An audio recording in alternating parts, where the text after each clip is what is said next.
وہ معزز سے زمانے میں مسلمان ہو کر اور ہم خار ہوئے طالب قرآن ہو کر. میرے آقا مولا صلی اللہ تعالیٰ علیہ وسلم سے حضرت فاروق اعظم نے جو سورہ بقرہ ہے نا وہ 12 سال میں سیکھی ہے. فاروق اعظم نے 12 سال میں حضور سے سورہ بقرہ سیکھی ہے.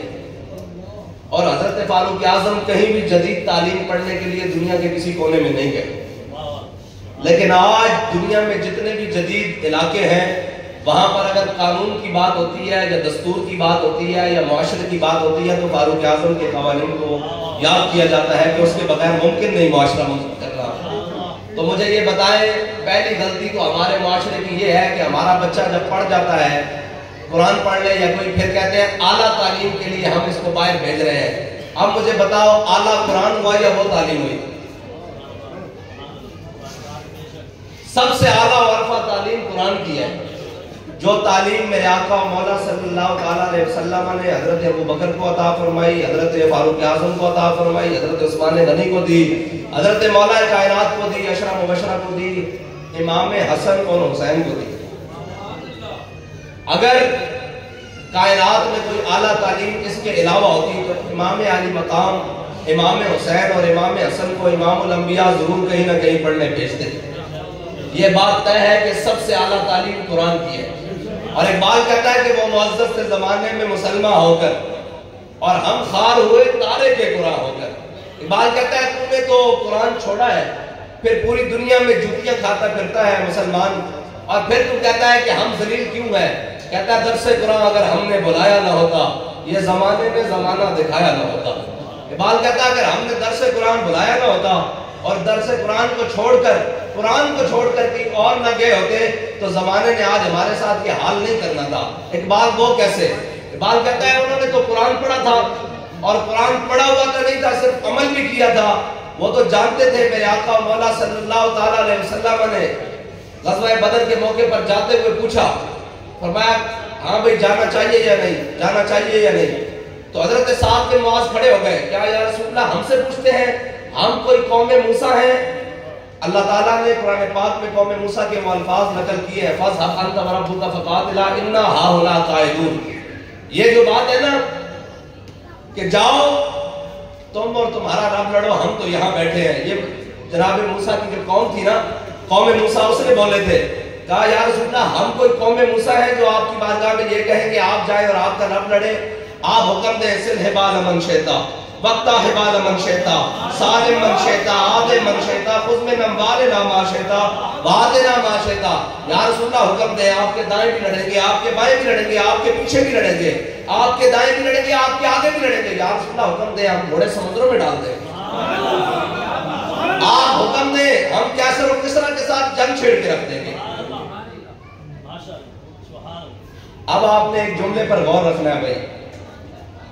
میرے آقا و مولا صلی اللہ تعالیٰ علیہ وسلم نے جب یہ اپنے غلام کا اظہار وفا سنا نا تو امام الانبیاء علیہ تحیت و ثناء، ابھی ہمارے بھائی نے نعت پڑھی ہے، چمک تجھ سے پاتے ہیں سب پانے والے.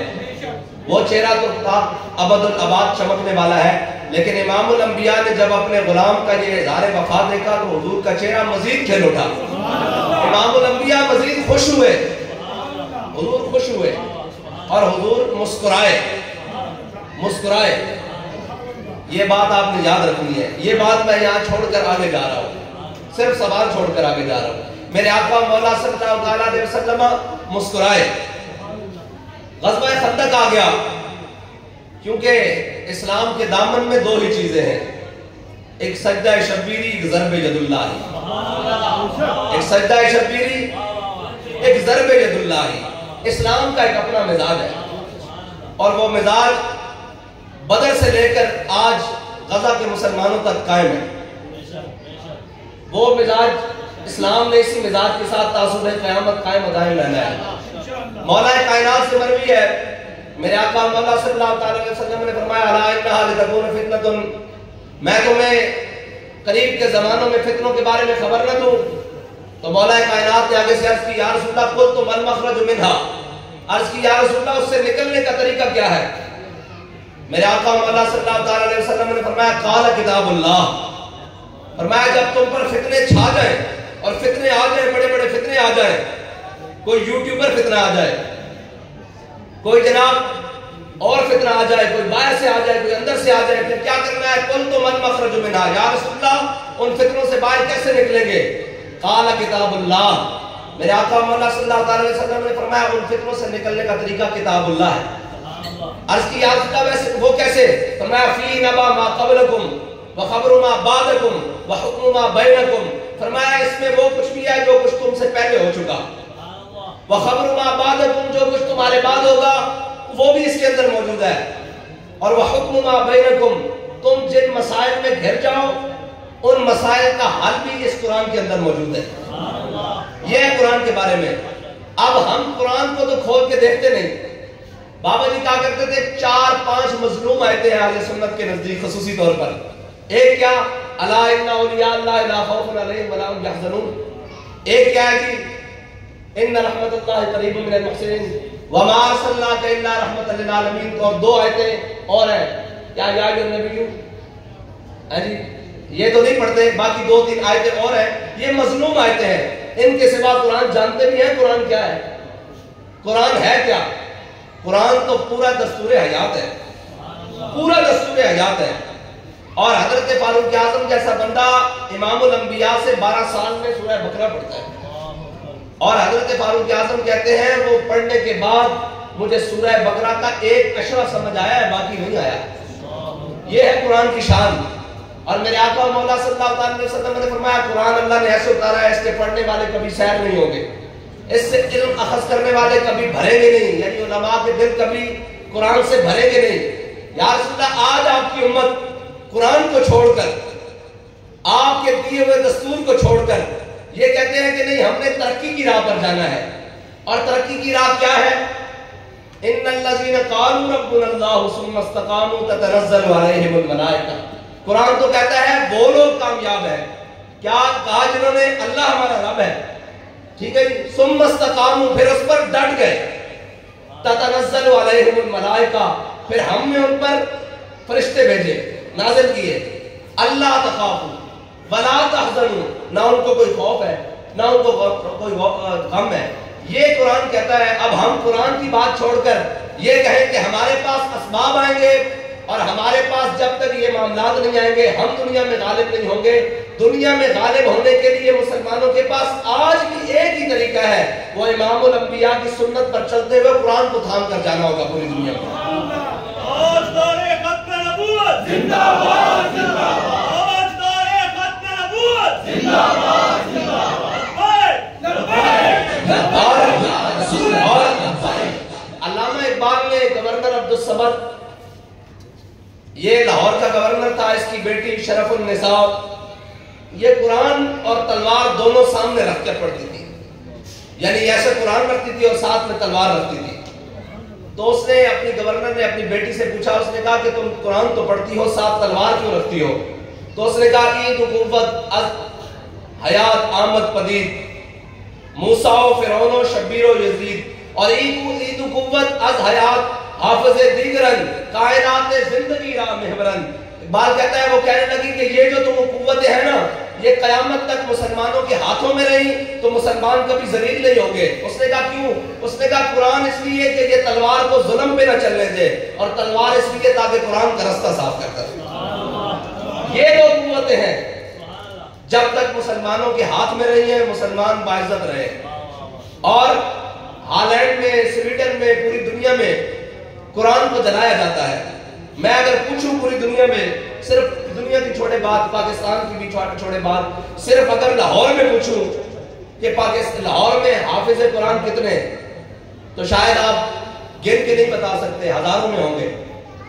میں یہ اپنے چھوٹے بچے کے لیے دعا بھی کرنے آیا ہوں اور یہی کہنے کے لیے آیا ہوں جو مجھے امیر المجاہدین نے مجھے حافظ بننے کے بعد کہا تھا۔ میں جب حافظ بنا تو ہزاروں حافظ ہیں، لاہور میں بھی بھرے پڑے ہیں، ہر گلی میں ایک حافظ ہوگا، گلی میں نہیں تو محلے میں، ایک علاقے میں ہوگا۔ جب میں نے حفظ کیا تو امیر المجاہدین نے فرط جذبات سے مجھے گلے کے ساتھ لگایا اور کہا یار یہاں حافظ قرآن تو بہت ہے، میں دعا کرتا ہوں اللہ تجھے محافظ قرآن بھی بنائے۔ اب حافظ قرآن تو ہم تیار کر رہے ہیں، ہمیں ضرورت اس عمل کی ہے کہ ساتھ محافظ قرآن بھی تیار کریں، اور جب محافظ قرآن تیار ہو گئے تو پھر قرآن کا نفاذ پوری دنیا پر ہو جائے گا. پھر سویڈن کے لائنوں کو یہ جرت نہیں ہوگی کہ وہ قرآن کو جلا سکیں. اور وہ قرآن کو کیوں جلاتے ہیں پتہ ہے آپ کو؟ وہ قرآن کو صرف اس وجہ سے جلاتے ہیں کہ محمد عربی کا قرآن دہشت گردی سکھاتا ہے. دہشت گردی کیا سکھاتا ہے؟ یا ایھا النبی جاہد الکفار والمنافقین واغلظ علیہم ومأواہم جہنم وبئس المصیر. یا ایھا النبی حرض المؤمنین علی القتال. میرے حبیب اپنے غلاموں کو تیار کیجیے، انہیں ابھاریے، کافروں کے سامنے جا کے ان کو لڑنے پر آمادہ کیجیے، ان کو ابھاریے. اب یہاں تو یہ کہتے ہیں کہ اسلام امن سے پہلا ہے. آپ فلسطین لٹ جائے اسلام امن سے پہلا ہے، اور عراق تباہ ہو جائے اسلام امن سے پہلا ہے. آج پاکستان کی سب سے بڑی کورٹ عدالت تو ہم اسے کہہ نہیں سکتے، عدالت تو وہ ہے جہاں قرآن کا حکم چلے. عدل تو وہ ہے جہاں قرآن کا حکم چلے. یہ تو کوٹے ہیں، بلکہ یہ تو کوٹھے ہیں. یہ کوٹھے ہیں، کوٹے بھی نہیں ہیں. جہاں حضور کی ختم نبوت پر ڈاکہ ڈالا جائے وہ کورٹ نہیں ہو سکتی، وہ کوٹھا ہو سکتا ہے. یہ کوٹوں میں بیٹھے ہوئے ہیں. مجھے یہ بتائیں آج ختم نبوت کے اوپر ڈاکہ ڈالا ہے انہوں نے، کوئی بولنے والا ہے؟ کہ وہ فلسطین تو بڑی کجا ہے نا، وہاں یہاں سے تو ہم کہتے ہیں ہمیں موقع ملے ہم جائیں گے. حضور کی ختم نبوت پر ابھی بات کی ہے اس نے، یہ ملعون نے، چیف جسٹس نے. بھائی کیا کوئی جتنے بڑے عہدے پر چلا جائے اس کو حق حاصل ہو جاتا ہے وہ حضور کی ختم نبوت پر بات کرے؟ ہمیں عہدوں پر بیٹھے ہوئے شخصوں سے غرض نہیں ہے. ہمیں غرض یہ ہے کہ ہو حبشے کا غلام لیکن ہو حضور کا غلام. تو ہمیں یہ قبول ہے اگر وہ مکے کا سردار ابو جہل ہو تو ہم بچوں سے اس کو لٹوا کے رکھ دیتے ہیں. یہ اسلام کا اعجاز ہے، یہ اسلام کا اعجاز ہے. اسلام یہ نہیں دیکھتا. اقبال کہتا ہے کہ اسلام نے پکارا آ جاؤ اسلام کی طرف. انہوں نے کہا نہیں. عتبہ کہنے لگا نہیں ہم نہیں آنے والے حضور کے دامن کے ساتھ. شیبہ کہنے لگا ہم نے بھی نہیں آنے والے. ابو جہل کہنے لگا ہم نہیں آنے والے. امیہ کہنے لگا ہم بھی نہیں آنے والے. تو اقبال کہتا ہے پھر اسلام ان کے قدموں میں کیا کہتا ہے؟ نہیں. بلال از حبش، صہیب از روم، سلمان از فارس، ابو لہب از مکہ، چب العجمیز. اقبال کہتا ہے اسلام قدموں میں نہیں جاتا، بلال کو حبشے سے بلاتا ہے، صہیب کو روم سے بلاتا ہے، سلمان کو فارس سے بلاتا ہے، ابو لہب کو سردا ہوتا ہوا ایک بیگانہ کر کے رکھ دیتا ہے. اسلام کا یہ اعجاز ہے. اب بات یہ ہے کہ جناب جب ختم نبوت پر مسئلہ بنا، اگر کوئی نہ بولے تو اس کو اپنے جرم کا اعادہ کرنا چاہیے کہ ہم خاموش رہے. اگر اللہ تعالیٰ کسی ویر شیر پر بیٹھے کو چن لے تو اس کے اعزاز کو یہ مان لینا چاہیے.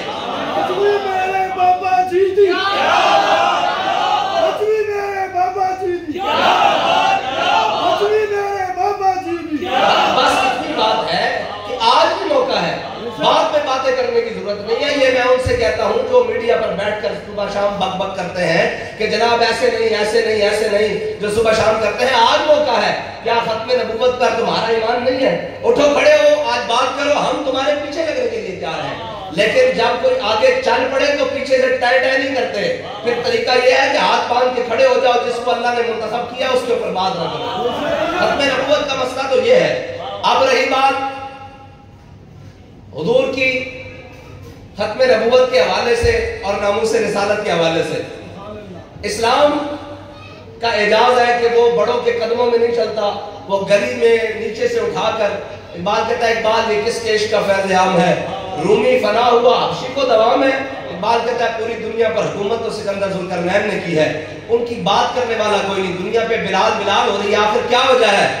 وہ اس کی وجہ خود حضرت بلال بیان کر کے گئے ہیں. حضرت بلال حبشی کا کل یوم تھا 20 محرم الحرام، آپ کی دنیا سے وفات ہے، اور آپ کی قبر مبارک پر جناب حبشی زبان میں یہ شعر لکھا ہوا ہے کہ ارا برا کنت کرا کرائی کری منت درا. یہ حبشی زبان میں حضور کی نعت پڑی ہے. اس کا ترجمہ حضرت حسان نے عربی زبان میں کیا ہے. اذا المکارم فی آفاقنا اذا ذکرت وفینا بک یضرب المثل. یا رسول اللہ قیامت تک جب بڑی بڑی باتیں ہوں گی نا، مثال کے لیے تو کسی کو پیش نہیں کیا جائے گا، آپ کی برکت سے آپ کے غلاموں کو پیش کیا جائے گا. اور وہ کیسے پیش کیا جائے گا؟ کہ حضور کے فرمان کا پاس آ گیا. جناب سیدنا صدیق اکبر نے، مجھے بتانا جی ٹائم کتنی دیر کرنی ہے؟ ہاں جی مجھے بتائیے گا جی. حضرت جناب سیدنا صدیق اکبر نے جب خلافت کا بار اٹھایا اور حضرت جناب سیدنا صدیق اکبر خلیفہ بنے تو 3 باتیں کھڑی ہو گئی. ایک بات مانین زکات. کھڑے ہو گئے، انہوں نے کہا جی ہم نماز پڑھیں گے، روزہ رکھیں گے، حج کریں گے اور جناب کلمہ پڑھیں گے، زکات نہیں دیں گے. حضرت سیدنا صدیق اکبر نے فرمایا بھی میں ان کے خلاف جہاد کروں گا. حضرت فاروق اعظم نمائندے بن کے آئے صحابہ کے، حضرت جناب سیدنا صدیق اکبر کی بارگاہ میں، کہا جناب یہ باقی ارکان تو مانتے ہیں، زکات ہی نہیں نہ دیتے. تو باقی تو یہ اپنے آپ کو مسلمان مانتے ہیں باقی ارکان میں، تو آپ چلے ان کو چھوڑے باقیوں کے ساتھ نمٹتے ہیں۔ حضرت سیدنا صدیق اکبر نے فرمایا کہ حضور کے زمانے میں اونٹ لے کر آتا تھا اور ساتھ گھٹنا باندھنے کے لیے رسی بھی لاتا تھا۔ اب صدیق کے زمانے میں وہ اونٹ لائے رسی نہ لائے، صدیق اس کی گردن بھی کاٹ کے رکھ دے گا، اس لیے کہ صدیق کے ہوتے ہوئے دین میں کوئی کمی نہیں کر سکتا۔ پھر آ گئی بات لشکر اسامہ کو روانہ کرنے کی۔ حضرت جناب سیدنا صدیق اکبر نے لشکر اسامہ روانہ کرنے کی جب تیاری فرمائی تو حضرت فاروق اعظم آ گئے، صحابہ کے نمائندے بن گئے اور کہنے لگے کہ لشکر اسامہ کو روانہ نہ کیا جائے۔ حضرت جناب سیدنا صدیق اکبر نے پوچھا کہ جناب لشکر اسامہ کو کیوں نہ روانہ کیا جائے؟ انہوں نے کہا کہ مدینہ خالی ہو جائے گا۔ آپ نے فرمایا اچھا مدینہ خالی ہو جائے گا تو کیا ہوگا؟ انہوں نے کہا کہ مدینے میں کوئی محافظ نہیں بچے گا۔ آپ نے فرمایا عمر سن، جنگل کے درندے آئے، صدیق کو اور اندر بیٹھی پردہ خواتین کو پاؤں سے پکڑ کر گھسیٹ کر لے جائیں، صدیق کا فیصلہ یہی ہے کہ لشکر اسامہ جائے گا کیونکہ میرے آقا مولا نے فرمایا۔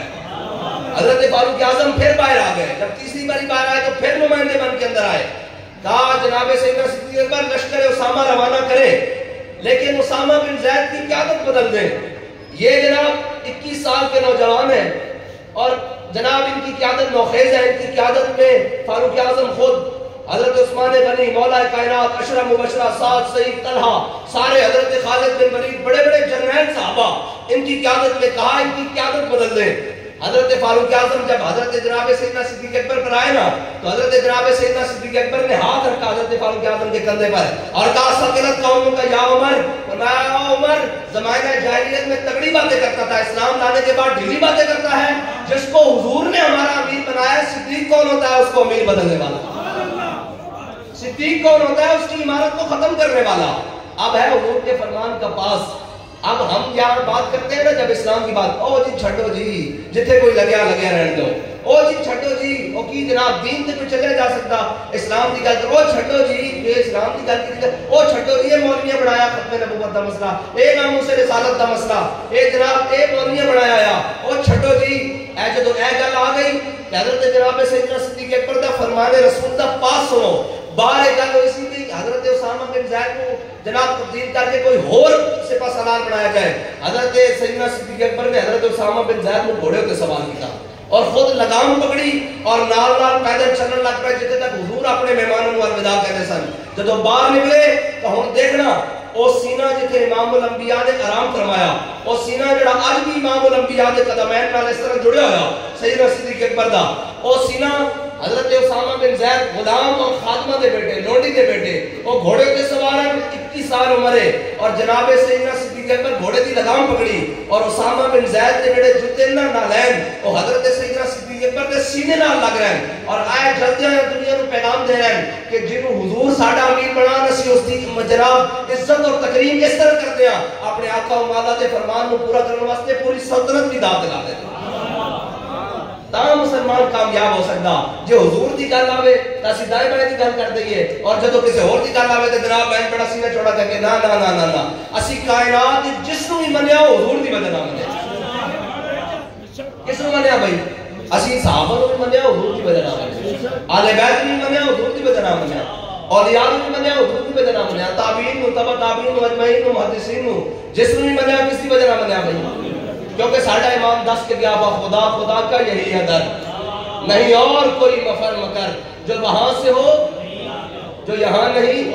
ساڑھے امام نے بھی گل کر دی تھی اے صحابہ والے بیت کا ساڑھے امام فرماتے ہیں ہوتے کہاں خلیلو میرا کعبہ ہو میرا، ختم کر دیا کہ کعبہ کتے ہوتا یا رسول اللہ جے تسی نہ ہوتے تھا، تسی نہ ہوتے تھا جناب خلیل اللہ کتے ہوتے، جناب زبی اللہ کتے ہوتے، ہوتے کہاں خلیلو میرا کعبہ ہو میرا، لولاد والے صاحبی سب تیرے گھر کی ہے اور مولا علی نے واری تیری نیند پر نماز اور وہ بھی اثر جو سب سے اعلیٰ خطر کی ہے، بلکہ صدیق غار میں جان ان پہ دے چکے، جہاں تو حفظ جان فروز غرر کی ہے، ثابت ہوا کہ جملہ فرائض فرو ہے، اصل رسول بندگی استاج ور کی ہے۔